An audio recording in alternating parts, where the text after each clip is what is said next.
Today I am going to start chemistry practical class 9. Sir इसमें आप क्या क्या बता रहे हैं? बेटा इसमें जो आपका सब्सटेंस होता है, जैसे हमने ले लिया पोटेशियम परमैंगनेट KMnO4। सब्सटेंस जो होता है वह सब्सटेंस का मास होता है और सब्सटेंस का वॉल्यूम होता है। मास क्या होता है, जैसे आप ब्रेड लेते हैं तो मास हो गया। वॉल्यूम क्या होगा, जिसमें आप कंटेनर में लेते हैं उस कंटेनर के स्पेस को वो क्या करता है, ऑक्यूपाई करता है। तो सब्सटेंस वो है जिसमें मास होता है और जिसमें वॉल्यूम होता है। जैसे वाटर आपके सामने बीकर रखे 1 2 3 4 5 बीकर है और 5 बीकर बेटे हमने क्या लिया है, वाटर लिया है। तो वाटर एक सब्सटेंस है। क्यों सब्सटेंस है? क्योंकि उसका मास है और उसने उस बीकर के वॉल्यूम को ऑक्यूपाई किया हुआ है, इसलिए हम कहेंगे कि वाटर एक हमारा सब्सटेंस है। जैसे आपने एक बीकर ले लिया है, बीकर खाली अभी आप रहेंगे, अभी पूरा बीकर खाली है। अब वाटर को जैसे आपने लिया तो उस वाटर ने इस खाली बीकर के वॉल्यूम को ऑक्यूपाई कर लिया। अब पूछेंगे सर कितने ml का है, तो ये जो आपका है 250 ml का एक बीकर है। अब जो आपका सब्सटेंस होता है, आपको पता है सब्सटेंस किससे बना होता है? सब्सटेंस जो होता है वह पार्टिकल से बना होता है। पार्टिकल क्या क्या हो सकते हैं? पार्टिकल एटम हो सकता है, पार्टिकल मॉलिक्यूल्स हो सकता है, पार्टिकल्स आयंस हो सकते हैं। आपको पार्टिकल दिखते हैं? नहीं दिखते हैं। जैसे वाटर एक सब्सटेंस है, वाटर किससे बना है? वाटर के पार्टिकल से बना है। वाटर क्या है? मॉलिक्यूल्स है। वाटर कंपाउंड है, ठीक है ना। कंपाउंड किससे बना होता है? मॉलिक्यूल से बना होता है। तो वाटर का एक वॉल्यूम देखते हैं, लेकिन सिंगल वाटर मॉलिक्यूल्स को आप नहीं देख सकते। अभी वाटर का कलर कैसा दिख रहा है आपको?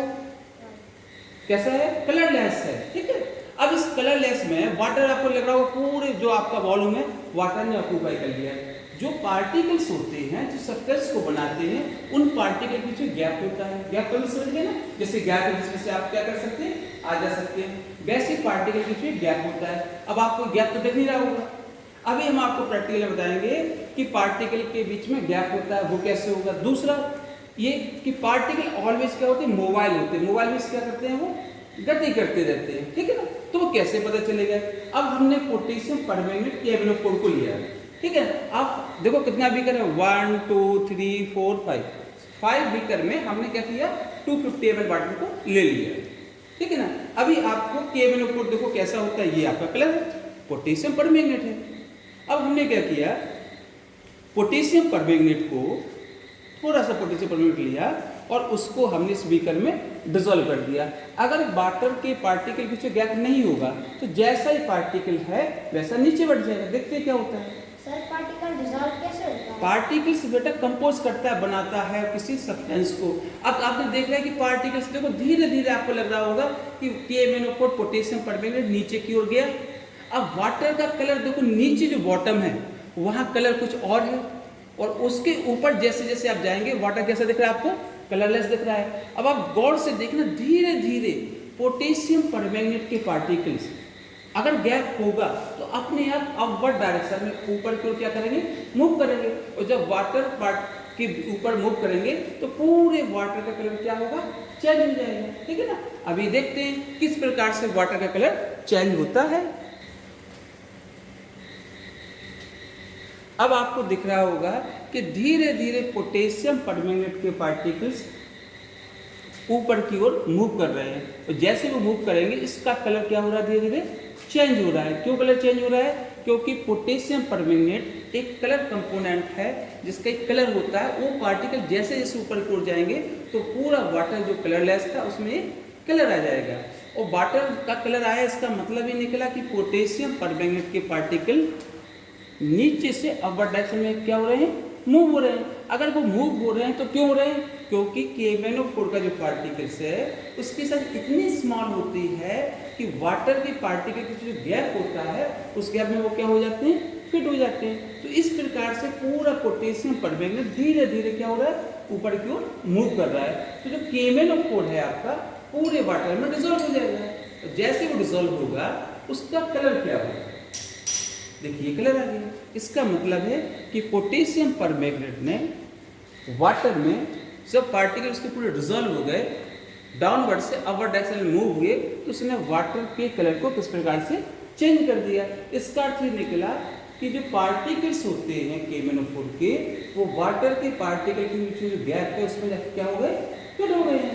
नंबर 2, अगर हम ये काम करते हैं कि इसके 10 ml को ले लें, देखो इसका कलर कौन सा है, ऐसा लग रहा होगा आपको बैगनी कलर का, है ना।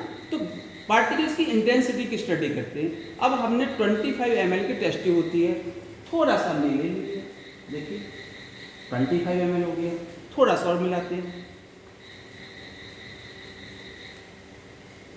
चलिए इसको पूरा कर दे रहा है, सेम वॉल्यूम रखते हैं इसमें, है ना, ये मिला दिया। अब देखिए दोनों के कलर की इंटेंसिटी में डिफरेंस है।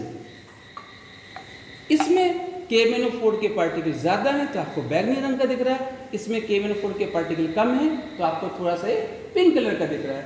अब जितना हमने लिया था 20 ml के समथिंग, इतना इसको लिया, सेकंड नंबर से थर्ड नंबर के बीकर में डाला, देखिए फिर और लेते हैं।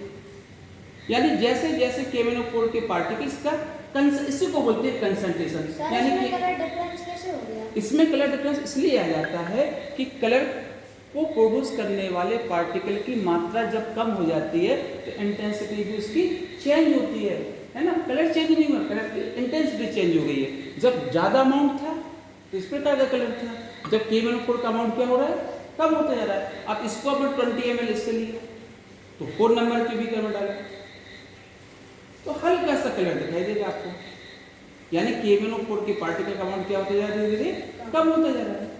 देखिए आपको ऐसा लग रहा हो जैसे इसमें कलर नहीं है, जबकि इसमें क्या आ गया, थोड़ा सा लाइट कलर आ गया।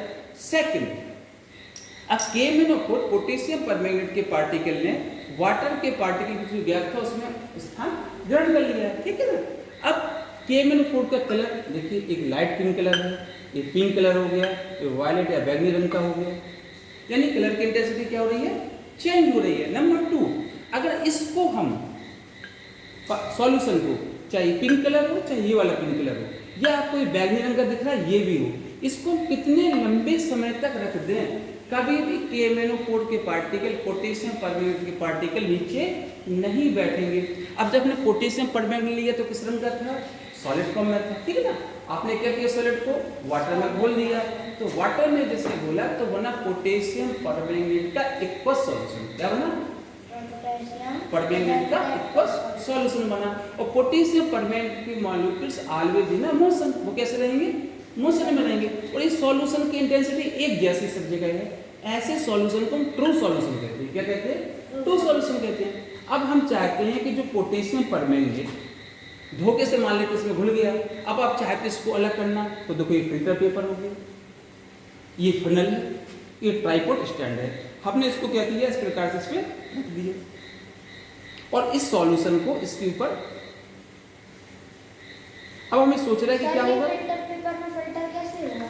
फिल्टर नहीं होगा बेटा, क्योंकि KMnO4 के पार्टिकल की जो साइज है वो इतनी स्मॉल होती है कि फिल्टर पेपर से आर पार निकल जाती है। देखो आप जिस कलर का सॉल्यूशन था उसी कलर को आप ऊपर नीचे मिलेगा, यानी आप KMnO4 के पार्टिकल को फिल्टर पेपर से छान नहीं सकते हैं।